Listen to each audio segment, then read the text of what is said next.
মানুষ খুন হলে পরে মানুষই তার বিচার করে, নেই তো খুনির মাপ।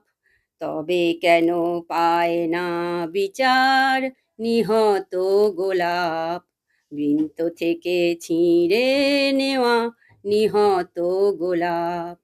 মানুষ খুন হলে পরে মানুষই তার বিচার করে, নেই তো খুনির মাপ।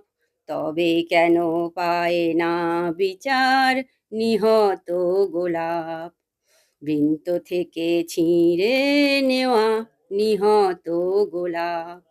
চেয়ে দেখো গোলাপটার ওই বুকটা চিরে রক্ত ঝরে। আহা, কেউ ছোড়া মেরে পালিয়ে গেছে, কোন গোয়েন্দা তারে ধরে? খুন করে যে খুনির মনে